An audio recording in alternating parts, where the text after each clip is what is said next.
ఖచ్చితంగా మనము మన రూమ్లో కావచ్చు, మన చుట్టాల్లో కావచ్చు, బంధువుల్లో కావచ్చు, ఖచ్చితంగా దాని గురించి చెప్పగలిగే శక్తి మీకే ఉన్నది. మేము చెప్తే వినరాలు, మేము చెప్తే ఎందుకు వింటారు వాళ్ళు? వినరు. ఎందుకంటే ఇప్పుడు మీరు చేస్తున్నటువంటి వృత్తి, మీరు డాక్టర్ పక్కన ఉండి చేస్తున్నటువంటి వృత్తి కాబట్టి మీరు చెప్తే వాళ్ళు వింటారు. అవునా? ఇప్పుడు నేను పోయి అన్నా అనుకో, అన్న నువ్వు డ్రింక్ చేయకే, నువ్వు సిగరెట్ తాగాకే అన్నా, నువ్వు మస్తు తింటున్నావు, కొద్దిగా తక్కువ తిని అన్న అంటే అది వింటాడా? అదే కూరబై పో అంటాడు. అదే మీరు పోయి చెప్తే అన్న నువ్వు ఇట్లా డ్రింక్ చేస్తే ఇది అవుతుంది, అనుకోకుండా హార్ట్ వచ్చింది అనుకో అన్న, నువ్వు చనిపోతావు, నువ్వు చనిపోయితే నీకు 2 పిల్లలు ఉన్నారన్నా, నువ్వు నీ గురించి ఆలోచించకు, కానీ ఆ 2 పిల్లలు ఉన్నారు కదా వాళ్ళ గురించి ఆలోచించన్నా అని మీరు చెప్తే వాడు ఏమంటాడు? అదే ఇది చెప్పేది కరెక్ట్, మీరు చెప్పేది కరెక్ట్ ఆలోచిస్తాడు. నేను చెప్తాను అది నువ్వు తాగాక వస్తావురా అంటే పో నేను వస్తాను నీకేమవుతుందా అంటాడు. అదే మీరు చెప్తే ఉంటారు.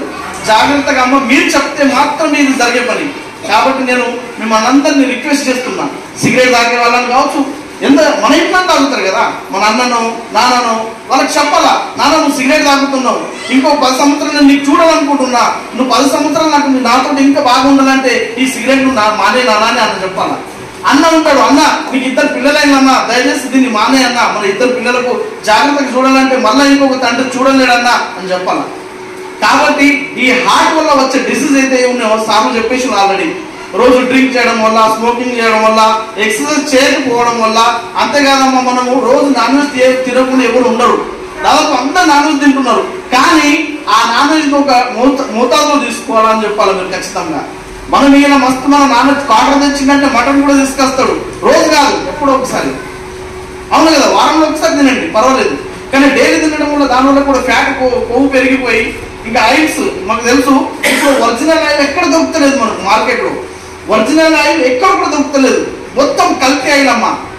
వాళ్ళు ఏం చేస్తున్నారంటే హైదరాబాద్ సిటీ నుంచి ఒక ట్యాంక్ ఆయిల్ తీసుకొచ్చి, కొవ్వు మొత్తం కొవ్వు ఉంటుంది, ఆయిల్ తీసుకొచ్చి ఇక్కడ ఏం మన లోకల్ అంటే నేను చెప్పాయిగా, ఈ లోకల్ కావచ్చు వేరే దగ్గర కావచ్చు, వాళ్ళ ఆయిల్ ని నిల్వ ఉంచి పాకెట్ల రూపంలో తయారు చేసి మార్కెట్ వేస్తున్నారు. ఆ ఆయిల్ మంచిదా చెడుదా అన్నది మన పల్లెటూరులో ఉన్న వాళ్ళకి తెలుస్తుందా? తెలియదు. దానివల్ల ఏమవుతున్నది, ఈ హార్ట్ డిసీజ్ దీనివల్ల కూడా వస్తుంది.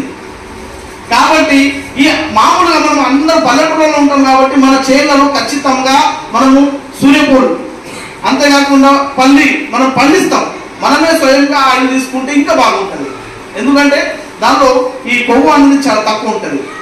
అంతే కదమ్మా, ఇవి చిన్న చిన్న విషయాలు మీరు క్లారిటీగా మన పక్క వాళ్ళకి చెప్పండి. ఈ వ్యాధులు ఇప్పుడు దాదాపు నేను ఇప్పుడు ఉన్న నా వయసు, నా క్లాస్మేట్ నిన్ననే చనిపోవడం జరిగింది హార్ట్ వల్ల. ఎంతో బాధ అనిపించింది. దాదాపు 30 సంవత్సరాల ఒక యువకుడు ఇంకా ఏమి చూడలేదు సమాజంలో, అతను హార్ట్ వల్ల చనిపోయిందంటే అతని పిల్లలకి ఎంత రిమార్క్ అవుతున్నది. ఇలాంటి విషయాలను మీరు జాగ్రత్త తీసుకుని సమాజంలో మీరు ముందుకు నడిపిస్తారని కోరుతూ ఈ అవకాశం ఇచ్చినందుకు మీకు అందరికి ధన్యవాదాలు.